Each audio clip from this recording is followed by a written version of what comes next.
A questão da pobreza menstrual, eu tive acesso no atendimento de mulheres presidiárias. As mulheres, elas não têm acesso a itens de higiene. E quando elas menstruam, elas acabam utilizando de miolo de pão, pedaço de papel, meia. Isso acaba gerando imenso desconforto, doenças, um cheiro muito forte. Então, essas mulheres, elas acabam sendo esquecidas. Olá, tudo bem? Meu nome é Daniel Reis, sou do projeto Green Academy e hoje a gente vai começar uma série de diálogos com pessoas que acreditam que mudar o mundo é possível.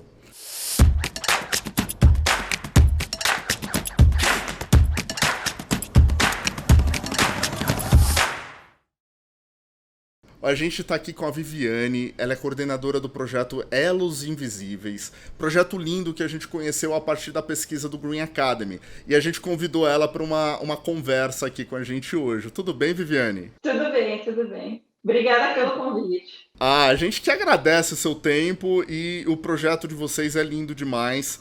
E eu acho que é muito dentro da proposta do que é o Green Academy e o que a gente pensa também como selo Bonita Move, que é conhecer projetos e pessoas que estejam realmente colocando a mão na massa ali, acreditando que mudar o mundo é possível, né? Vai ser até o nome da série, né? E você acredita nessa máxima aí, mudar o mundo é possível, Viviane?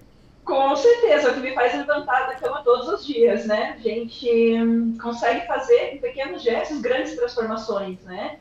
E o Elos Invisíveis está aí para mostrar tudo isso, né? A gente, sem dinheiro, apenas com coordenação, com boa vontade, com um projeto bacana, a gente está conseguindo transformar milhares de realidades sociais aqui em Curitiba. E eu acho que o que é mais impressionante, isso a gente vai entrar na metodologia, mas o mais impressionante é que vocês começaram faz muito pouco tempo, né? Sim, a gente teve, como Elos Invisíveis, nós trabalhamos desde março de 2020, que coincidiu com o início da pandemia. Ali a gente percebeu que o cenário de desigualdade com certeza ia se agravar, já estava um cenário difícil, né? O acesso à comida, ao trabalho, né, à renda, estava muito complicado, pelo menos aqui em Curitiba e região, pelo que a gente estava percebendo. E a gente resolveu fazer alguma coisa, né? Levantar um pouquinho do sofá e fazer alguma coisa para tentar mudar essa realidade. E Viviane, mas da onde que surge esse DNA de transformação, de querer causar impacto positivo? Eu sou advogada, sou criminalista, sou uma grande defensora dos direitos humanos. Eu faço parte de uma força-tarefa Infância Segura, né, da Secretaria de Justiça, né, do Governo do Estado do Paraná, e também integro a Comissão de Direitos Humanos da OAB Paraná. E com base nessa minha vivência, atendendo presídios, atendendo pessoas em situação de vulnerabilidade dentro desses presídios, eu comecei a questionar por que aquelas pessoas eram selecionadas pelo sistema penal. Então, com base nessa realidade que eu vinha me deparando desde quando eu me formei, em 2007, eu comecei a escrever alguns projetos. E esses projetos, alguns a gente começou a aplicar, né, dentro desses órgãos que eu já fazia parte, e outros estavam engavetados. Então, quando a pandemia iniciou, eu tinha um pouco mais de tempo livre, eu resolvi desengavetar isso e chamar alguns amigos para fazer parte do Elos Invisíveis, porque sozinha a gente sabe que também não é possível fazer uma transformação da forma que a gente está propondo, né? Essa questão do propósito, e eu acho que a missão de vocês é muito bonita, assim. E vocês são um grupo de voluntários, certo? É um grupo de voluntários. Atualmente nós existimos como um grupo de voluntários. A gente está transformando num instituto. Então daqui a uns meses a gente vai se denominar que legal. Instituto Elos Invisíveis. Ai, que coisa linda, que legal. Vocês estão no processo, então, jurídico? Sim, sim. Nós tivemos alguns projetos selecionados, né? A gente pode conversar a respeito disso. Então, esses programas que eu venho escrevendo é mais a título de uma pessoa que é crítica com a realidade social que a gente vive, né? Eu não consigo acreditar que num país como o Brasil, que produz tanto, é um país tão rico, tenha tanta desigualdade, tanta gente passando fome, tanta gente passando dificuldade, né? Então, basicamente, o que é a função do Elos Invisíveis? E aí que a gente resolveu fazer é simplesmente diagnosticar esses problemas que a gente sabe que existem e trazer isso à tona, jogar luz para o problema e dizer assim, olha, ainda que o Estado não resolva o problema que é seu, a gente está se reunindo para tentar modificar um pouco essa realidade. Sim. Então, a gente percebeu que, basicamente, algumas comunidades onde a gente tem alguns problemas que eles são recorrentes, infelizmente, que é a fome, a violência doméstica, a violência sexual, o desemprego, a pobreza menstrual. E daí, com base nesses problemas que a gente identifica, existem alguns programas que eu escrevo. O programa, basicamente, é um modelo de conduta para que esses problemas possam ser enfrentados e, de certo modo, modificados. Isso que eu achei mais interessante quando a gente conversou a primeira vez é que você tem desde o ponto de partida uma metodologia muito clara para execução, para elaboração e execução desses projetos, né? Isso, a gente parte sempre de um pressuposto, que seria o conhecimento acerca daquela realidade social que a gente está trabalhando. Então, quando a gente fala em comunidade, a gente pode ter várias realidades dentro de comunidades. Então, por exemplo, aqui em Curitiba, a gente atende 8 comunidades atualmente. Cada uma dessas comunidades tem uma peculiaridade, e com base nessa peculiaridade é que a gente desenvolve todo o programa. Então, basicamente, como que a gente faz? A gente faz um diagnóstico social, que ele é feito basicamente com um questionário, né, para a gente entender as características sociodemográficas dessa realidade social. Com base nisso, a gente estabelece alguns elos, né, com lideranças comunitárias. Algumas comunidades, infelizmente, a gente sabe que o Estado ele é totalmente alheio, então a gente estabelece vínculos com igrejas, escolas, qualquer lugar, né, físico que possa nos receber e para que a gente possa aplicar esse programa dentro da comunidade. E, assim, essas lideranças locais, elas já têm um vínculo de confiança com a população, então a população ela vai aderir ao nosso programa com uma maior facilidade. Então, a ideia sempre é dialogar primeiro com a comunidade, entender a problemática deles, entender o que eles querem, né? Porque para a gente mudar, a gente precisa que as pessoas queiram, né? Que aquilo seja transformado. E daí, com base nisso, a gente identifica e eu levo essa realidade para pessoas do meu círculo de convivência, né? Como eu sou do meio jurídico, grande parte dos membros do Elos Invisíveis também são do meio jurídico. Mas hoje nós temos uma equipe multidisciplinar, nós temos psicólogos, professores, engenheiros, e daí eu trago essa realidade social que eu identifiquei para, né, os nossos Elos Invisíveis tentarem desenvolver esse programa de acordo com aquela realidade apresentada. E existe, Viviane, algum case recente que você queira comentar? Olha, nós temos um programa que a gente desenvolveu recentemente, o nosso piloto aconteceu no dia 28 de agosto, na comunidade chamada Vila Zumbi, em Colombo. A Vila Zumbi ela é uma comunidade que surgiu às margens da BR-116, né? Nossa. E por ser às margens de uma BR, há um alto índice de exploração sexual de crianças. Né? Então, além da questão da exploração sexual, há a questão do abuso sexual. Então, o abuso sexual são crimes, por exemplo, estupros cometidos dentro de casa, né? Com a pandemia, esses números aumentaram drasticamente e as denúncias reduziram. E, da mesma forma, a exploração sexual também. Porque a fome, ela está assolando, né, todas as nossas comunidades hoje. E daí o que acontece? Os pais, sem condições de gerar renda dentro de casa, muitas vezes acabam aliciando os filhos para poder gerar essa renda. Então, diante dessa problemática, que em regra seria uma atribuição do próprio Estado notificar, o que nós pensamos? Esse programa é um programa que eu já escrevi em 2009 e só agora eu consegui tirá-lo do papel, porque a gente fez várias adaptações para que de fato fosse efetivo. Ah, que legal! Em regra, quando a gente pensa no enfrentamento de uma violência sexual, o que a gente pensa? Vamos envolver a polícia, um viés punitivista. Sim. Né? É a primeira coisa que você vai pensar, naturalmente, Com certeza. E, assim, logicamente que o responsável por isso deve ser processado, né? E, se, né, localizadas as provas necessárias, condenado, enfim. Mas essa não é a nossa função a título de trabalho dentro do terceiro setor. Então, o que é a proposta do Elos Invisíveis para o enfrentamento dessa questão? Nós resolvemos transportar essa questão da pasta de segurança pública para uma pasta de educação e saúde pública. Então, o que nós nos propusemos a fazer? rodas de conversa com pais e dinâmicas com crianças e adolescentes da comunidade, para a gente orientá-los, para a gente acolhê-los, para que essas pessoas, primeiro de tudo, elas tenham a noção de que elas estão sendo vítimas de uma violência sexual. Porque muitas vezes esse tipo de prática ela é tão normalizada dentro de uma comunidade como essa que eles acabam não se posicionando no enfrentamento de uma questão como essa. Então, nós fizemos um piloto na Vila Zumbi, basicamente com um propósito de, primeiro, conversar com essas crianças, fazer algumas dinâmicas, contação de histórias. Além dessa abordagem lúdica, nós fizemos um diálogo muito aberto com os pais. E não um diálogo de cima para baixo, mas um diálogo muito horizontal, assim, sabe? Orientando essas mães no sentido de acolhê-las e não julgar essas mães no sentido de dizer, olha, se você não fizer isso, você vai ser preso, ou você vai perder a guarda do seu filho.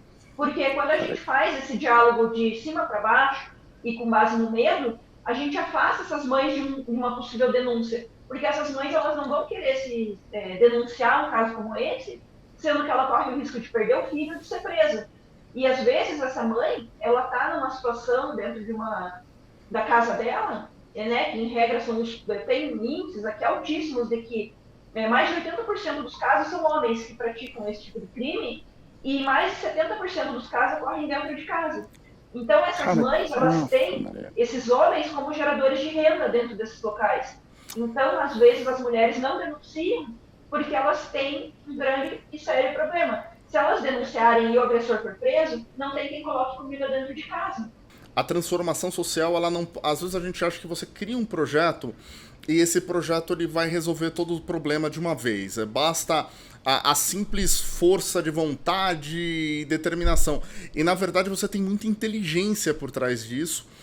E você tem que ter muita abertura psicológica também, porque... para entender, para sair da tua realidade e entrar numa realidade que não é a sua, entendendo todas as etapas e possibilidades e necessidades que aquele entorno, que aquelas pessoas têm, né? Como que você se mantém, como que funciona a troca dentro da sua equipe perante a isso? Por exemplo, vocês contam a história, aí vocês se aproximam das crianças, aí você vai conversar com as mães. Como que funciona essa manutenção dessa relação, Viviane, durante o processo de desenvolvimento do programa? Então, esse programa, muito antes da própria aplicação desse programa, ele exigiu muito estudo, né? Então, a gente primeiro se cercou de muitos dados a respeito daquela realidade, para daí a gente desenvolver um modelo que a gente se propusesse, de fato, a aumentar o número de denúncias, né? E, se tudo der certo, né, de acordo com o que a gente propôs, evitar que jovens sejam aliciados por essa rede de prostituição, né, e que essas crianças possam ter um futuro diferente. Então, como que nós fizemos esse programa especificamente? Nós contamos com o apoio do SEDECA, que é o Conselho Estadual dos Direitos da Criança e do Adolescente, da Força Tarefa Infância Segura, da Secretaria de Justiça do Governo do Estado.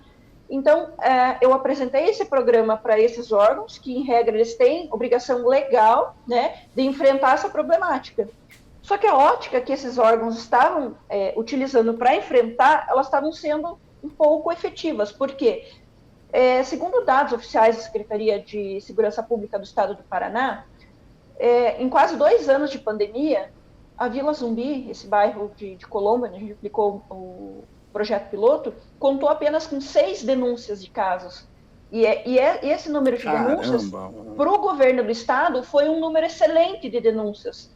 Só que a proposta do Elas Invisíveis era mostrar que, numa realidade em que a gente fizesse um piloto que atendesse... A gente atendeu nesse piloto 400 pessoas, 250 crianças. Uau. E 150 pais.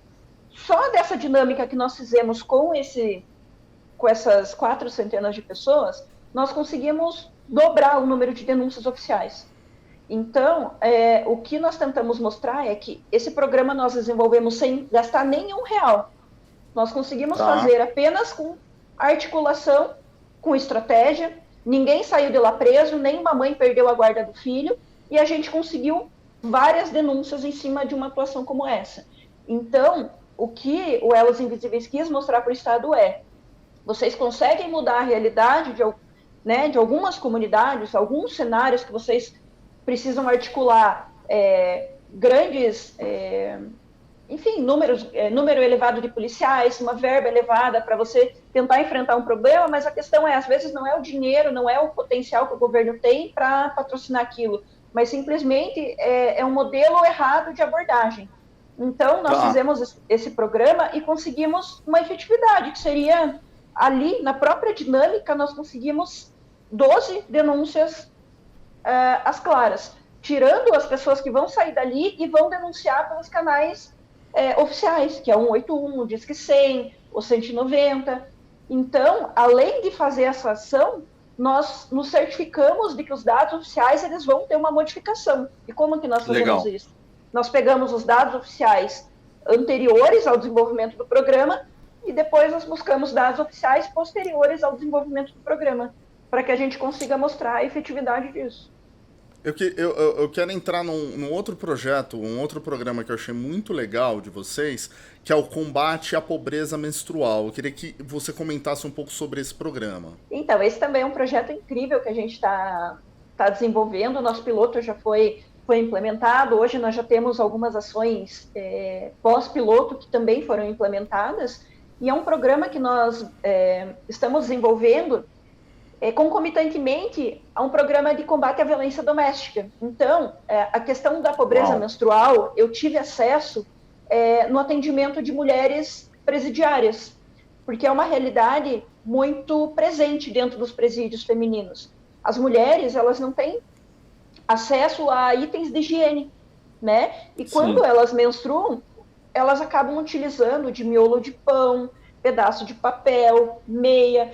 E esses itens que elas utilizam para poder fazer minimamente a higiene menstrual delas, isso acaba gerando, logicamente, que além de um imenso desconforto, doenças, um cheiro muito forte. Então, essas mulheres de dentro dos presídios, elas acabam sendo esquecidas. Só que o que acontece? Eu estava dentro de uma comunidade fazendo um atendimento e eu olhei a comunidade que eu estava fazendo atendimento é a chamada Nova Guaporé. É uma ocupação super recente, uma ocupação irregular, né? Uma invasão, que o pessoal chama. E eu fui fazer uma visita nesse local para fazer um diagnóstico e eu identifiquei que tinha apenas um banheiro químico lá nesse local. 300 famílias. Vamos imaginar que cada família conta com 2 mulheres. Se para homens já era difícil fazer uma higiene adequada, para mulheres era praticamente impossível. Num cenário de verdadeiro desamparo, de fome. Então, assim, as mulheres dessas comunidades, logicamente que entre comprar um pacote de pão para comer e um pacote de absorvente que custa R$10, elas vão comprar comida. Então, elas ficam totalmente desamparadas. Por exemplo, algumas meninas, algumas adolescentes, elas deixam de frequentar a escola porque elas não têm condições de fazer uma higiene. Então, isso é um processo de exclusão social e ele não fortalece em nada a nossa busca por uma igualdade de gênero efetiva. Então, quando eu percebi essa realidade também nas comunidades, nós resolvemos fazer esse programa. Então, nós fizemos, através de vaquinhas, arrecadação de itens de higiene, né, dinheiro para comprar itens de higiene, como absorvente, calcinha, sabonete, shampoo. Nós montamos alguns kits e nós fomos fazer algumas entregas em algumas comunidades. E aí, eu me deparei com uma nova realidade dentro da aplicação desse programa de combate à pobreza menstrual, que foi a questão da violência doméstica. Fazendo um atendimento na comunidade chamada Caximba, que é uma grande favela que nós temos aqui em Curitiba, a gente percebeu o seguinte, que era um tabu muito grande falar sobre violência doméstica. E essas mulheres, elas estavam sendo agredidas diariamente pelos seus parceiros, e essa lei simplesmente não se aplicava dentro dessa comunidade, por uma ordem, né, enfim, de um poder que existe lá dentro. E aí, o que nós fizemos? Começamos a distribuir não só os kits de higiene, mas também informativos com canais de denúncia grampeados dentro dos pacotes de calcinha, para que essas mulheres pudessem receber de uma forma silenciosa esses informativos e pudessem denunciar. Como que vocês administram tanto... Porque, assim, eu entendo que cada hora que você se aprofunda, numa comunidade, surge um novo foco, né? Eu sei que o foco principal, a missão de vocês é muito clara, mas como que vocês administram tantas necessidades, Viviane? Como que tem sido essa gestão, tanto do tempo de vocês, como das necessidades que aparecem? Então, se você parar para pensar, todas essas pontas que o Elos Invisíveis atua, ele sempre vai desembocar num único caminho, que é a prática de crimes, que aí é a minha área de formação. Né? Eu, como advogada criminalista e como uma crítica desse próprio sistema penal, a gente percebe o seguinte: na questão da fome que nós enfrentamos, né, e é uma realidade que nós trabalhamos aqui no Elos para combater, é uma pessoa que está com fome. Se ela não consegue sanar essa necessidade, ela vai acabar cometendo um crime patrimonial. Uma pessoa que é submetida a uma violência doméstica, ela pode perpetuar outras violências dentro de casa. Então, também é uma espécie de crime. Violência sexual é a mesma coisa. Né? O desemprego é a mesma coisa. Ele pode incidir em práticas delitivas, práticas de crimes patrimoniais, para poder suprir essa necessidade de renda. Então, basicamente, todos os projetos que o Elos Invisíveis desenvolveu foram projetos construídos por mim. Então, esses projetos, basicamente, ele vem com 2 escopos básicos, que seria o enfrentamento da desigualdade social e também no sentido de prevenir práticas de crimes. E isso vai gerar um reflexo muito forte dentro dos presídios, porque nós temos presídios que recolhem pessoas, recolhem jovens, e é uma máquina de moer gente, é uma máquina que não transforma ninguém e não coloca ninguém em boas condições numa sociedade. Só transforma aquela pessoa num cidadão pior, né? Então, é uma busca que eu tenho de enfrentar essa questão, sabe, de superlotação dos presídios. O que eu percebo dentro da apresentação de vocês, né, até que olhando o PDF, conversando com você, é que vocês têm uma característica muito clara de expansão. Porque quanto mais vocês conseguirem fazer, quanto mais pessoas forem atingidas, melhor, né, mais impacto positivo você gera. Como que vocês lidam com essa questão? Vocês têm um planejamento de expansão? Você já falou que vai estar em vias de se transformar num instituto. Eu queria que você comentasse um pouco sobre isso. Então, nós estabelecemos, para que a gente consiga desenvolver programas efetivos, grupos de trabalho. Então, cada uma das frentes que nós atuamos, que é o combate à fome, combate à pobreza menstrual, combate à violência doméstica, combate à violência sexual e o combate ao desemprego, cada uma dessas frentes tem um coordenador e seria um subgrupo. Então, aí a partir desse grupo que nós formamos, aí a gente estabelece todas as nossas frentes. Então, logicamente, sozinha eu não conseguiria fazer nem 1% de tudo isso que está sendo feito. Então, além da gente desenvolver um bom programa, nós temos que ter uma articulação e uma troca de ideias muito forte para que isso venha a sair do papel de uma forma efetiva. E para isso nós contamos com um grupo de voluntários. Hoje nós estamos com mais de 50 voluntários, né? Que legal. Que cada um, de acordo com a sua área de formação e com o tempo disponível para atuar nos projetos, nós distribuímos algumas funções. Então, nós estabelecemos alguns roteiros de atuação e daí, de acordo com o perfil daquele voluntário, nós atribuímos uma tarefa. Quando vocês pensam nesse futuro aí, nesse futuro como instituto, né? Qual que é a expectativa de vocês enquanto instituto? Basicamente, a ideia de transformar o Elos Invisíveis no instituto, ele veio para ampliar e fomentar a nossa campanha de combate à violência sexual nas comunidades. Por quê?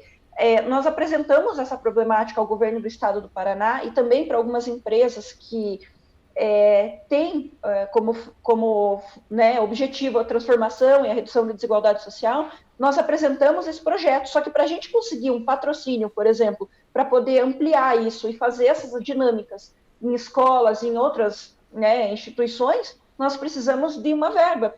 A formação do Instituto é justamente para a gente conseguir patrocínio, para que a gente consiga fazer essa ação de uma forma melhor, né? Fazer documentários, fazer informativos, distribuir alimentos, porque sempre as nossas ações, elas vêm sendo desenvolvidas não só a mera ação de combate a essas questões, mas também com entrega de cesta básica, entregas de refeições prontas. porque nós estamos falando de realidade em que as pessoas elas viram lixo para comer. Nós temos pessoas que ficam 2, 3 dias sem comer. Então, ninguém vai querer saber de direitos, de nada que não seja saciar a sua fome. Então, primeiro a gente entrega o alimento, a gente faz um trabalho de acolhimento dessas pessoas para daí desenvolver o programa que a gente pretende. Viviane, eu estou assim apaixonado por tudo que vocês estão fazendo. Eu espero que a gente consiga desenrolar projetos futuros em conjunto. E eu desejo muito boa sorte para vocês. E eu quero que vocês expandam muito aí o que vocês estão propondo, o que vocês já estão fazendo, viu? Muito obrigado pelo seu tempo, do fundo do coração. E eu saio mais fortalecido, assim, eu tenho certeza que a gente, enquanto Green Academy, enquanto Bonita Móvel, a gente sai mais fortalecido depois desse diálogo. Imagina, o prazer é todo meu, eu agradeço de coração a oportunidade de estar aqui conversando com vocês. É um projeto incrível, né? O Green Academy, eu dei uma olhada, achei fantástico. Vocês, junto com Elas Invisíveis, têm um potencial enorme também de transformar essa realidade que a gente está... enfim, essa realidade social que a gente está, né, fazendo parte. Então, eu agradeço de coração e contem com Elas Invisíveis para projetos futuros, né? O Elas Invisíveis está aqui e com certeza eu tenho a convicção que junto a gente vai poder fazer bastante coisa. E para você que está assistindo a gente, não esquece de curtir aí, se inscrever no canal, compartilhar com os amigos para a gente fazer a nossa comunidade Green Academy crescer. Obrigado e até a próxima.